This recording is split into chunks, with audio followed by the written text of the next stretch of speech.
The name of the game is poker. Enjoy it while it lasts, kid.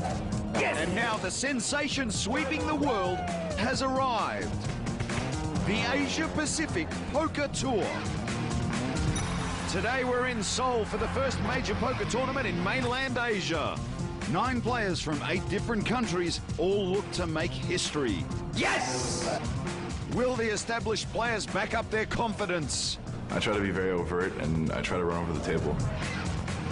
If you are on the top, you are a target, but I sense the weakness. Or will a beginner step up and make his mark on the game?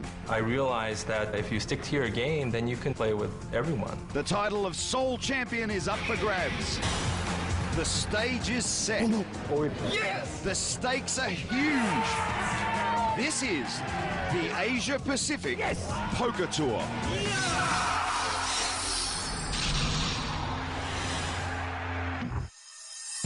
Welcome to Seoul, the capital city of South Korea and the second stop on the Asia Pacific Poker Tour. We are here in the Sheraton Grand Walker Hill Casino, where 186 players came out for the first major poker tournament in mainland Asia. In all, 32 countries were represented by some of the best players, including Australia native and 2005 world champion Joseph Hasham. Nice, huh? The action was heated as all looked to do their countries proud and make poker history. One time, baby, just once. And now we are down to our final table, 9 players away from crowning a champion. I'm Paul Curry, along with world-renowned poker player Daniel Negreanu. And Daniel, as the players take their seats, we take a look at Joseph Beric. You know, Beric has had a pretty good year so far, winning a couple titles. And there you see Dan Schreiber, American-born, now living in Seoul. And there is Paul Adams, born in the US, currently living in South Korea. You see he's wearing a traditional Korean garment called the hanbok, and he actually got married in that. Oh, that's a festive look. Definitely different. Next is Roger Spets. He may look familiar. He was at the final table in Manila.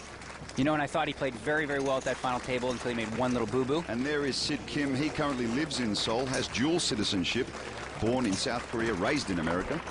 And now to get the action started, let's send it over to our third team member, Angela Tai. Good evening, gentlemen, and congratulations on making our final table. You all are proof at how global the game of poker has become. The 9 of you are from 8 different countries spanning 4 continents, but only one of you are going to be the game's newest star. Only one of you is going to win $140,000 US. You guys ready? Yeah? All right. Good luck, everyone. Shuffle up and deal. All right, good luck, you guys. Thanks, Angela. For our first ever final table here in South Korea, as we take a look at the leaderboard, you see local Sid Kim is the short stack, 2-time final tableist Roger Spets in 6th place, Dan Schreiber in 3rd, Joseph Beric in 2nd place behind our chip leader Ziv Bakar. And you can see there Bakar, experienced player, looks very comfortable. Come on. I want to yell, ship it. Come on. Very eager. Dan Schreiber, probably thinking, not on my watch. Well, Daniel moved to South Korea to play video games competitively. You're the funniest poker player I know, really. No, obviously, James Honeybone hasn't played with you, Daniel. So the blinds are at 3 and 6,000. Remember, small blind, big blind, those represent forced bets. They help induce action. And the action is on Joseph Beric with ace-6 offsuit. Go. And he's just going to call the big blind. It's kind of a risky play. He's clearly here to play. Dan Schreiber with 7-3 offsuit. Gets out of the way. Over to Paul Adams. And he's got pocket kings. Well, those kings are definitely real. A very real hand.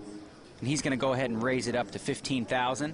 Adams, who is an author, storybook first hand for him. Roger Spets with ace-9 offsuit. Well, even a better hand than Beric, but he decides to fold. As does Sid Kim. Over to Michel St. Pierre with 2 queens. Oh, wow. Well, he's definitely not going to be folding. This could be big trouble here for St. Pierre with 2 queens. Adams, of course, with kings. All in. I can't say that I blame him. 2 queens in this spot look like they'll be the best hand. And in our very first hand, Michel St. Pierre is all in for his tournament life. Everybody folds now back to Adams, who has the 2 kings. I had a feeling you were the danger spot. I call. Well, not that much danger. You've got two kings. That didn't take long. Clearly an automatic call here with kings, and you can see St. Pierre disgusted there with his queens, throwing them face up. You can see the percentages there. Paul Adams an 80% favourite to wind up with the best hand, which means Michel St. Pierre could be going home. Right, he's going to need to be lucky and catch a queen on the flop. And there it is, a flop of ace, queen, 7. Well, sometimes this game is just not fair. Kings are supposed to beat queens. Well, now Adams is going to need to catch a king, one of the last two cards, or a running straight. You have to come 10-jack. Paul Adams looks stunned. We go to the turn, a 5 of clubs. Well, that's a terrible card for Adams because now the king of clubs will win for St. Pierre as he'd make a flush. Only the king of hearts now. I'm not exactly full of hope at this moment. And I don't blame you. All right, let's see. Still smiling is Paul Adams as we go to the river. It is an 8 of spades. So Michel St. Pierre doubles up through Paul Adams and survives our first all-in. And this hand is going to cripple Adams. He's going to be very short-stacked after that. What do I owe? Well, that's something you never want to have to say. What do I owe? That's a lot. Yeah, that is a lot, unfortunately. Yeah. All right. Well, he's taking it well.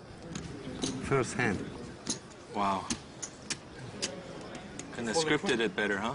Well, Paul Adams, the novelist, I'm sure wouldn't have scripted it that way. He's just left with crumbs. Well, it only goes up from here. In this game, either it's up or it's out. Adams, who has had a bit of a crazy week, he found out earlier in the tournament his wife was pregnant. He's picked up queen 10 offsuit. What can I do with that? All in. Well, he's making a stand here for his last bid of $46,500 on life support, really, just hoping to get back in the tournament. And the action folds around as if Bakar. Lets his hand go to James Honeybone from New Zealand.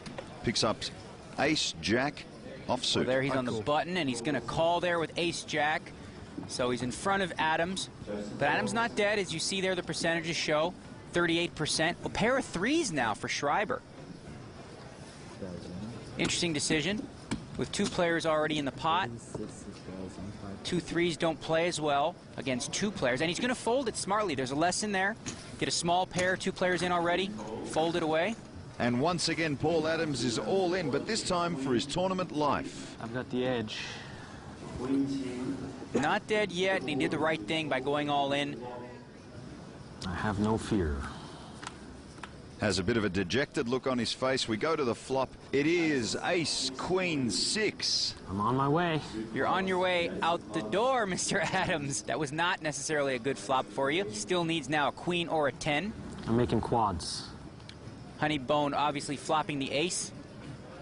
So now Adams will need a queen or a 10. There's a club. Is a 4 of clubs. Terrible card for Adams since Honeybone has the ace of clubs. Now Adams will need a queen or a 10 that is not a club. Otherwise, Honeybone makes an ace-high flush on the river. And the river is a 4 of diamonds, and Paul Adams is the first man eliminated here at this APPT Seoul final table. He earns himself $8,740 US for 9th place. Well, not exactly what he was looking for, but $8,700, that'll buy a lot of baby diapers. And James Honeybone, collecting his chips, hopes that this is the first chapter in a championship story. The field for this Seoul APPT event was star-studded. There was a world champ, Joe Hashem, a main event runner-up, Tuan Lam, and some of the best pros and celebrities from around the world. You can do it! But none of them has accomplished what Roger Spets has, reaching 2 APPT final tables. You can't get rid of me. I'm like a cat, 9 lives. Spets was born in Sweden, currently lives in Malaysia. He is emblematic of this very international final table. Now 8 players remain, representing 8 different countries. Only Swedish on the table. I tell you, Paul, the Swedes are taking over the poker world, it seems. No, Hungarian. Now we're speaking Hungarian. Joseph Beric, born in Hungary, emigrated to Australia where he currently lives. He is second in chips at this international final table.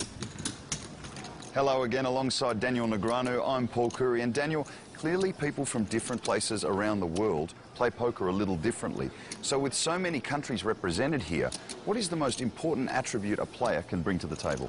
You know, Paul, when I handicap a final table, sure, chips help a lot, but I always think experience is paramount. Here, two players come to mind, Joseph Barrick and Daniel Schreiber. Both have impressive resumes, and I look for them to impose their wills on the more novice players at the table. Well, if it is experience we're talking about, how about Roger Spets? He's the only one here, Daniel, to have been to 2 final tables at the APPT. You know, and at that table at Manila, he did make some really good reads and then just made one little misstep, and that's how he went broke. And the blinds are 3 and 6,000. Action is on Joseph Barrick.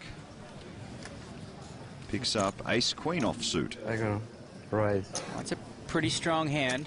I love the way he says raise. He's going to raise it up to